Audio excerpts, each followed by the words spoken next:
last year, it might have been about this time, certainly in the lead up to the election, one of the, flashpoints of the law and order issue was a particular funeral that took place in Ōpōtiki following the death of a Mongrel Mob leader, and the way in which the police treated that particular Mongrel Mob tangi caused concern for many New Zealanders watching on television, but also some resentment from those who were living there, particularly our next guest, the Mayor of Ōpōtiki, as to how the media were reporting it.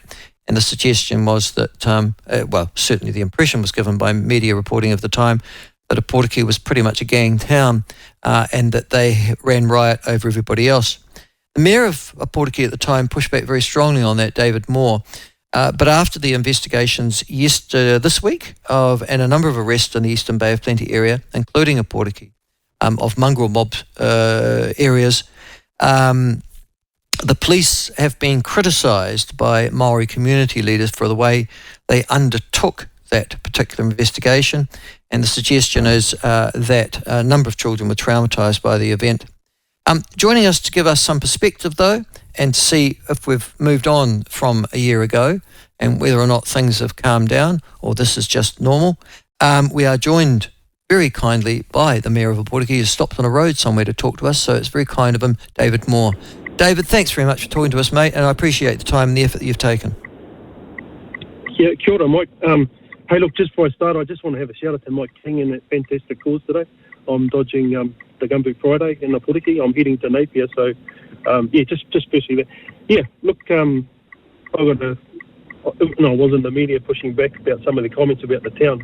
We weren't in lockdown, but, there was obviously something that we were dealing with. It was in the lead up to the election. And we were sort of being kicked around in Parliament. I had some words with Mark Mitchell, who was the wannabe, police minister. We sorted those out in person. He came to our town,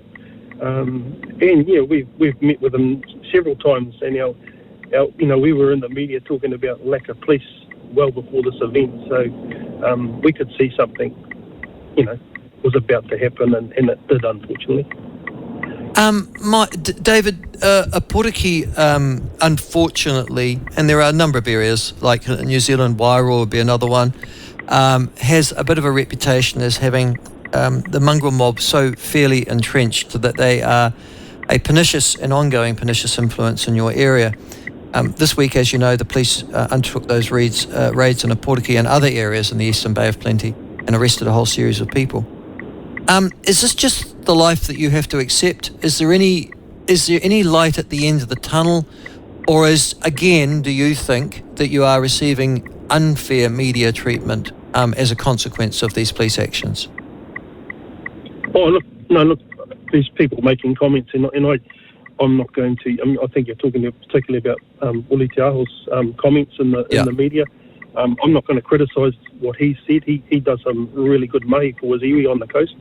I don't agree with his comments, and also don't agree with the comments that came out of my own iwi, the chair of the Whakatohea, the new entity. Look, the gangs are part of our community. It's less than 1% of our community. They are there. They're in every town. Unfortunately, we see pictures on TV, so people just assume it's everyone. But it's not. And many of these people are actually, look, you're talking about the Mongrel Mob. This is actually, the people that were under investigation was actually another chapter. So they get tarred with all the same brush. But there's people behind every patch. There's a certain element, but there was, I meet with them, I know them, I knew some of their parents. And eventually they will come back. They deserve a fair trial, but they will come back to this community. So you're saying that the Ōpōtiki Mongrel Mob went behind this? It was what, a patch, a group that was foreign to your area, or just another group of? No, look, they just get labelled the Mongrel Mob, but there's different chapters in the Mongrel Mob, and it's like comparing a black gang to a Mongrel Mob. There's different gangs, so I'm not condoning anything they do. Wairoa, like ourselves, we unfortunately we can't hide it. There's very high levels of meth detected in our wastewater. I was very open about that last year during the reporting, and it's something that we have to tackle as a community. And the iwi has to make a stand on it as well.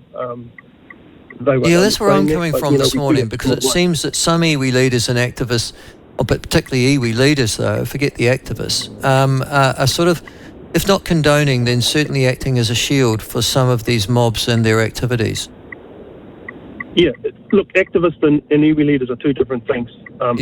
My great-grandmother, she was a 16-year-old at Maunga Pohatu when it was raided.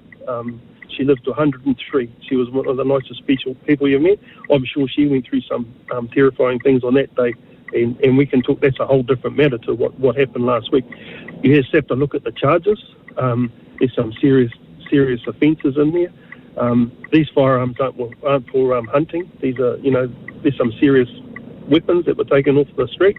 So they have to, they have to live with the consequences of what happened.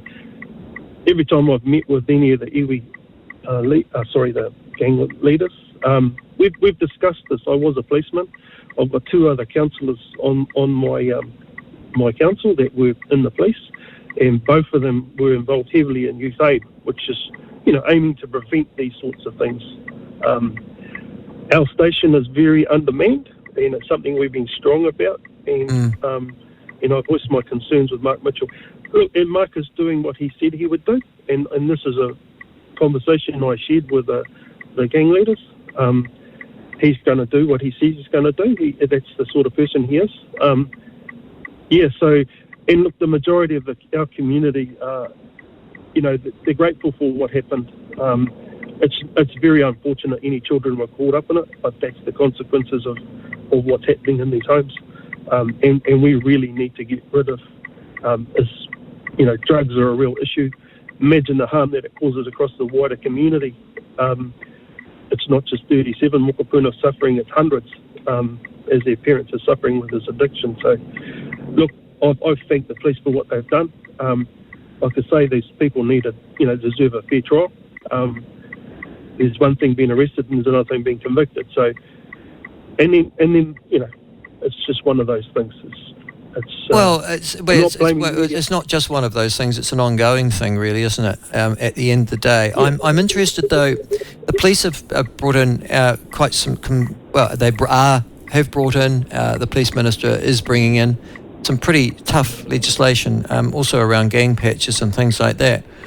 Do you have a police presence in Ōpōtiki that is able to enforce that legislation? You're talking. You've made on a number of occasions. You've said you are significantly under-resourced in terms of police personnel for the issues that you're dealing with. I can't imagine that if you're already under-resourced, they're going to be strong enough or direct enough to be able to take on the Mongrel Mob in Ōpōtiki. Well, look, and what will happen is these squads, the gang unit's been set up in different places. This was a different group that organised this operation. It was a 10-month operation, so they obviously undertook search warrants at places of interest with a reason, and obviously with what they've got hold of, it's proven that things were happening. Look, don't be fooled. It's not just the Ōpōtiki. It's every single rural community has got the same issue. You're all under-resourced. The last thing you ever want is your police station shut down. I last worked in the early 2000s. I was working in Ōpōtiki and our station was full, and we were on top of stuff. We had a gang liaison. We had someone that could meet with the iwi and the gang. There was a community officer, iwi liaison officer. We had youth aid. We've got none of that now. We've just got a few frontline staff. We're very understaffed, but the police are doing. There's no blame on our local police or our area commander. They're doing everything they can to fill those positions. But look, the reality is they won't be able to do every town at once, but they will go around and carry out operations like this.